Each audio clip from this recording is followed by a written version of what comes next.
ఓం ఐం హ్రీం శ్రీం శ్రీమాత్రే నమః. లలితా సహస్రనామాలలో ఈరోజు మనం 130వ శ్లోకం దగ్గర నుంచి కొన్ని శ్లోకాలకి అర్థాలు, ఆ నామాలు ఎన్నున్నాయి ఆ శ్లోకంలో అనేటటువంటివి తెలుసుకుందాం. 130వ శ్లోకానికి వస్తే, ఇచ్ఛాశక్తి జ్ఞానశక్తి క్రియాశక్తి స్వరూపిణి సర్వాధార సుప్రతిష్ట సదసద్రూపధారిణి. ఈ పై వరుస ఈ శ్లోకంలో ఇక్కడ చూడండి, ఇచ్ఛాశక్తి జ్ఞానశక్తి క్రియాశక్తి స్వరూపిణి అంటే 4 నామాలు అనుకుంటాం, కానీ కాదు. 16 అక్షరాలు కలిపి ఒకటే నామం. కింద వరుసలో 3 నామాలు ఉన్నాయి. సర్వాధార సుప్రతిష్ట సదసద్రూపధారిణి. ఇచ్ఛాశక్తి జ్ఞానశక్తి క్రియాశక్తి స్వరూపిణి అంటే ఇచ్ఛా జ్ఞాన క్రియాశక్తులు 3 శరీరముగా కలిగినటువంటి తల్లి.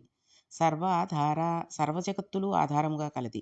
సుప్రతిష్ట జగత్తుకు అధిష్టానమైనది. సదసద్రూపధారిణి సత్తు అసత్తు రూపములు రెండునూ కలిగినటువంటి తల్లి. కాబట్టి 16వ శ్లోకంలో పై వరుసలో ఒక నామం, కింద వరుసలో 3 నామాలు, మొత్తంగా 4 నామాలు ఉన్నాయి. కాబట్టి ఆ శ్లోకాన్ని ఇచ్ఛాశక్తి జ్ఞానశక్తి క్రియాశక్తి స్వరూపిణి సర్వాధార సుప్రతిష్ట సదసద్రూపధారిణి అని చదవాలి. ఇక 131వ శ్లోకానికి వస్తే, అష్టమూర్తి అజాజైత్రి లోకయాత్ర విధాయిని ఏకాకిని భూమరూప నిర్ద్వైత ద్వైతవర్జిత. ఈ పై వరుసలో 131వ శ్లోకంలో పై వరుసలో మనకి 3 నామాలు వచ్చాయి. అయితే అష్టమూర్తి రజాజైత్రి అని ఉంటుంది అన్ని పుస్తకాల్లో. రా కొట్టేసి ఆ అని పెట్టుకోండి.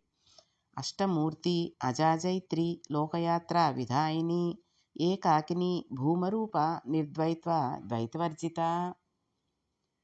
అష్టమూర్తి లక్ష్మీ మొదలగు 8 మూర్తులు కలిగినటువంటి తల్లి. అజాజైత్రి అవిద్యను నశింపజేయునది. లోకయాత్ర విధాయిని ప్రళయ సంరక్షణములు చేయు స్వభావము కలిగినటువంటి తల్లి.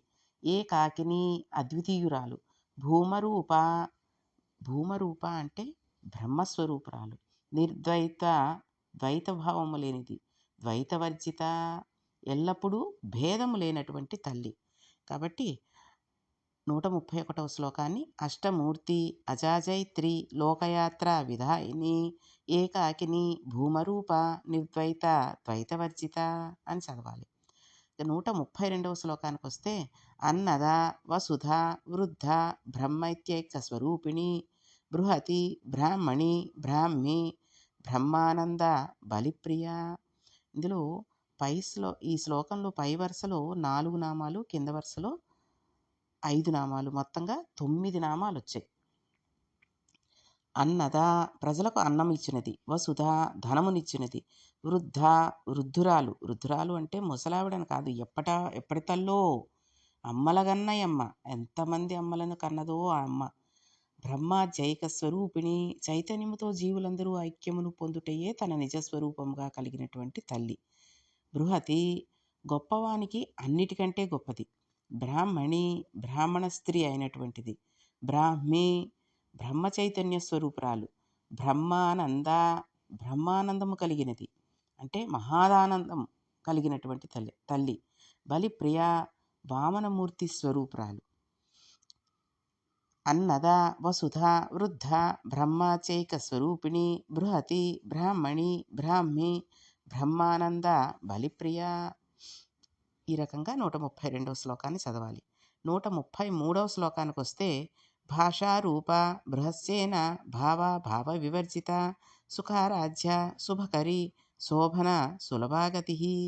ఈ శ్లోకంలో పై వరుసలో 3 నామాలు, కింద వరుసలో 4 నామాలు వచ్చాయి. కాబట్టి భాషారూప సంస్కృత ప్రాకృతాది భాషలు స్వరూపముగా కలిగినటువంటి తల్లి. బృహస్సేన హద్దులేనంత చతురంగ బలం కలిగినటువంటిది. భావ వివర్జిత దేవి భావాభావ వివర్జిత అయి ఉన్నది.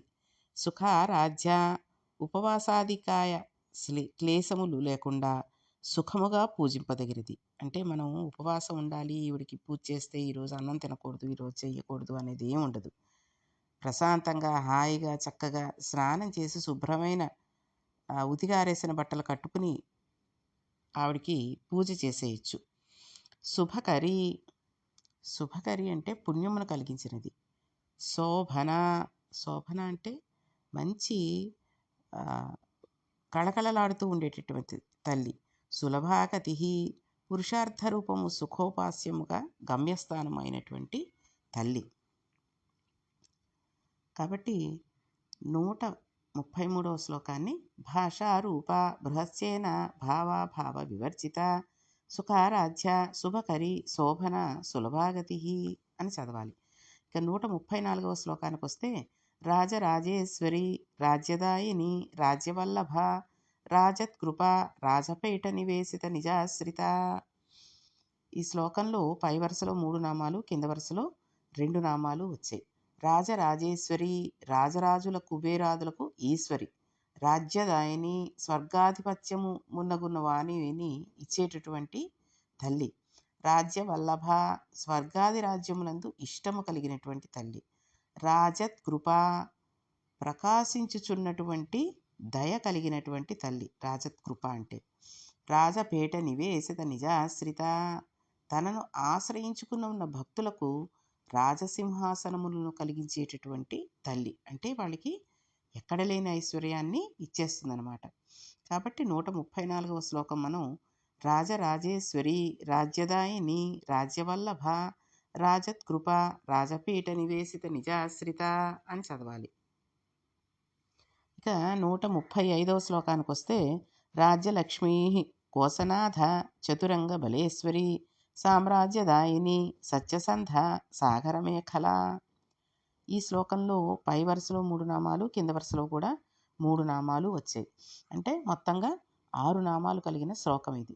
రాజ్యలక్ష్మీ రాజ్యమందు అభిమానం గల లక్ష్మీదేవి, కోసనాథ దేవతల ధనాగారమునకు స్వామిని, చతురంగ బలేశ్వరి చతురంగములతో కూడిన సేనకు ఈశ్వరి, సామ్రాజ్యదాయిని సామ్రాజ్యమును ఇచ్చేటటువంటి తల్లి, సత్యసంధ సత్యముకు ప్రతిజ్ఞా మర్యాదలు కలిగినటువంటి తల్లి, సాగర మేఖల భూస్వరూపురాలు.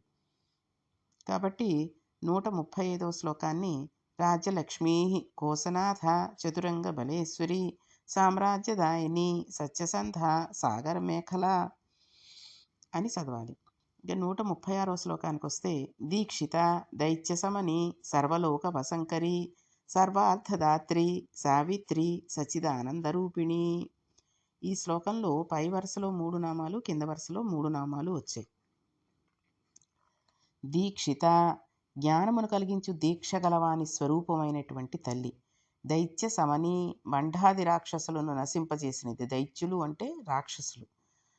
సర్వలోక వసంకరి అన్ని లోకములను తన అధీనమునందు ఉంచుకునేటటువంటి తల్లి, సర్వార్థదాత్రి ధర్మాది పురుషార్థములను కోరిన కోరికలను ఇచ్చేటటువంటిది. అంటే ధర్మంగా మనం ఏదైనా కోరిక కోరుకుంటే తప్పకుండా ఇచ్చేటటువంటి తల్లి, సావిత్రి లోకములన్నిటినీ పుట్టించు పరమశివుని భార్య, సచ్చిదానందరూపిణి సచ్చిదానందములను స్వరూపముగా కలిగినటువంటి తల్లి, దీక్షిత దైత్యసమని సర్వలోక వసంకరి సర్వార్థదాత్రి సావిత్రి సచ్చిదానందరూపిణి అని 136వ శ్లోకాన్ని చదవాలి. ఇక 137వ శ్లోకానికి వస్తే దేశకాల పరిచ్ఛిన్న సర్వగా సర్వమోహిని సరస్వతి శాస్త్రమయి గుహాంబ గుహ్యరూపిణి. ఈ శ్లోకంలో పై వరుసలో 3 నామాలు, కింద వరుసలో 4 నామాలు, మొత్తంగా 7 నామాలు వచ్చాయి. దేశకాల పరిచ్ఛిన్న దేశకాలములు చేకొలుచుటకు సఖ్యము కానటువంటి తల్లి, సర్వగా సకల స్వరూపములతో అభేదమును పొంది ఉన్నది, సర్వమోహిని అందరినీ మోహపెట్టున్నది, సరస్వతి జ్ఞానాధిష్టాన దేవత, శాస్త్రమయి శాస్త్రముచే ప్రధానముగా బోధించబడినది, గుహాంబ హృదయ గుహమునందు ఉన్నటువంటి తల్లి, గుహ్యరూపిణి దహరమందలి జ్ఞానస్వరూపురాలు. దేశకాల పరిచ్ఛిన్న సర్వగా సర్వమోహిని సరస్వతి శాస్త్రమయి గుహాంబ గుహ్యరూపిణి అని 137వ శ్లోకాన్ని చదవాలి. ఇక 138వ శ్లోకానికి వస్తే సర్వోపాధి వినుర్ముక్త సదాశివ పతివ్రత సంప్రదాయేశ్వరి సాధ్వి గురుమండల రూపిణి. ఈ శ్లోకంలో మనకి 2 వరుసల్లో పై వరుసలో 2 నామాలు, కింద వరుసలో 3 నామాలు, మొత్తంగా 5 నామాలు వచ్చాయి. సర్వోపాధి వినుర్ముక్త, ఉపాధి ధర్మ శూన్యురాలు, సదా శివ పతివ్రత, సదా శివుని పతివ్రతయకు భార్య, సంప్రదాయేశ్వరి, సంప్రదాయములందు సమర్థురాలు. ఆవిడకి తెలియని సంప్రదాయాలు అంటూ ఈ లోకంలో ఏమీ ఉండవు. సాధు, సాధ్వి అంటే సాధు ప్లస్ ఈ కాబట్టి సాధ్వి. సంప్రదాయములు చే తెలియదగినది ఇదే ఉచితము అని చెప్పేటటువంటి తల్లి. గురుమండల రూపిణి అంటే గురువుల సముదాయమే నిరూపణముగా కలిగినటువంటి తల్లి. కాబట్టి సర్వోపాధి వినుర్ముక్త, సదా శివ పతివ్రత, సంప్రదాయేశ్వరి, సాధ్వి, గురుమండల రూపిణి అని 138వ శ్లోకాన్ని చదవాలి. ఇక 139వ శ్లోకానికి వస్తే కులోత్తీర్ణ, భగారాధ్య, మాయ, మధుమతి, మహి, గుణాంబ, గుహ్యకారాధ్య, కోమలాంగి, గురుప్రియ.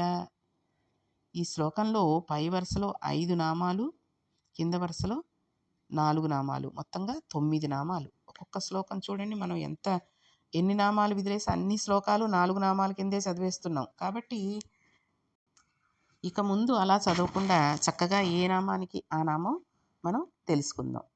కులోత్తీర్ణ, ఇంద్రియ సముదాయమునకు గోచరించేటటువంటి తల్లి. భగా రాజ్య, సూర్యమండలమునందు ఉపాసింపదగినది. మాయా, విచిత్ర కార్యకర్తృత్వము కలిగినటువంటి తల్లి. మధుమతి, పూజాదులలో తేనె పుష్పరసము కలిగినది. మహి, భూమి స్వరూపురాలు. గణాంబ, ప్రమదాది గణములకు తల్లి. గుహ్యకారాధ్య, గుహ్యకులచే ఆరాధింపదగినది. కోమలాంగి, సుకుమార అవయవములు కలిగినటువంటి తల్లి. గురుప్రియ, గురువుల యందు ఇష్టము కలిగినటువంటి తల్లి.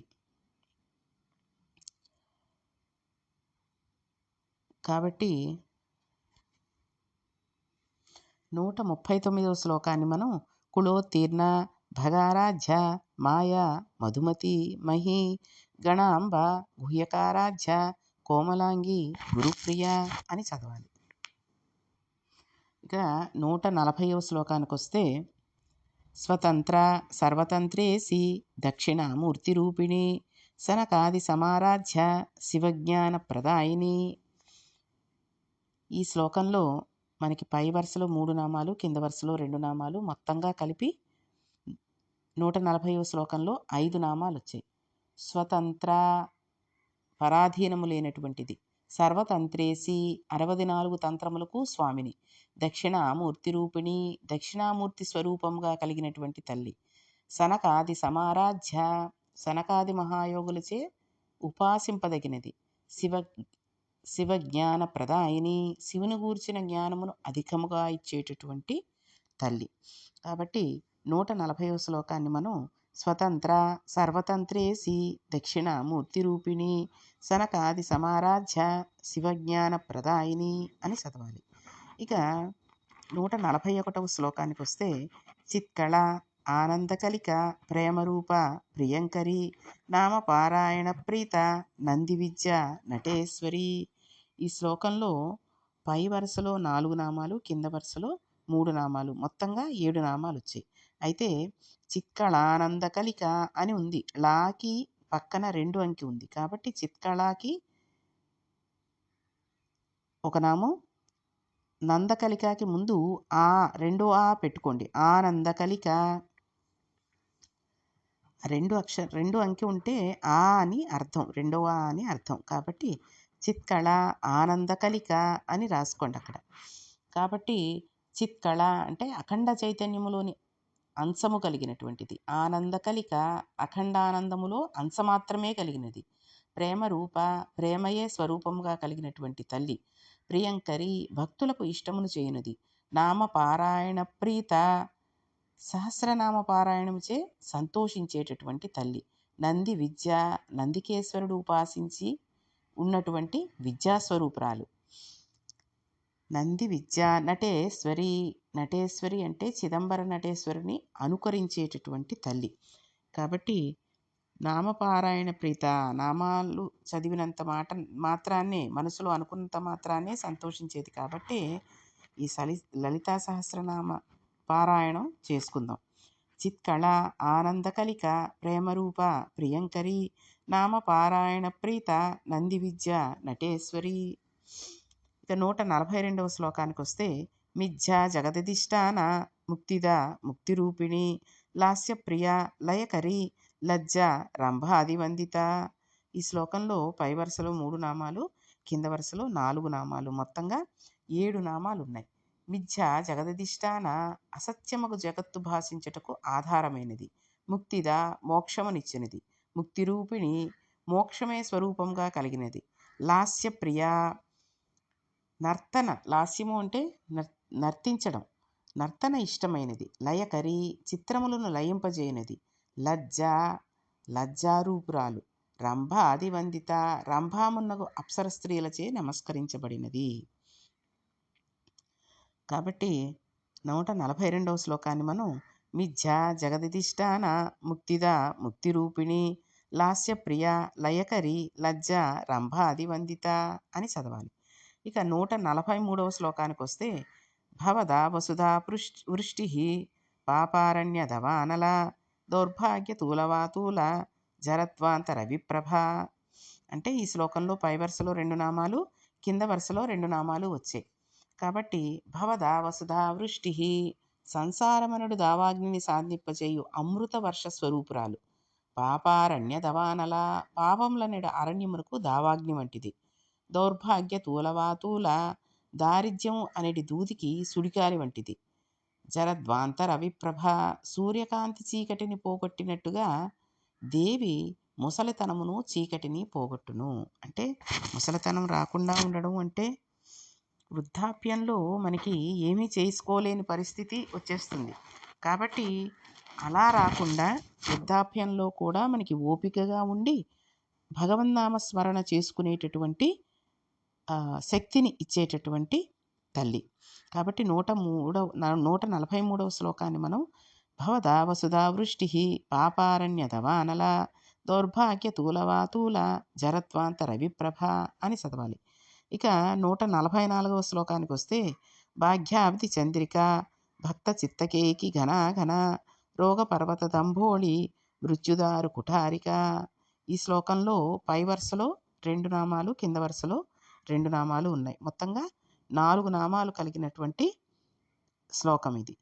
భాగ్యాబ్ది చంద్రిక భాగ్యము అనే సముద్రమునకు వెన్నెల వంటిది. భక్త చిత్తకేకి ఘన భక్తుల మనస్సులనేడు నెమళ్లకు వర్షించు మేఘము వంటిది. రోగ పర్వత దంభోళి రోగాలనేడి కొండలకు వజ్రాయుధం వంటిది.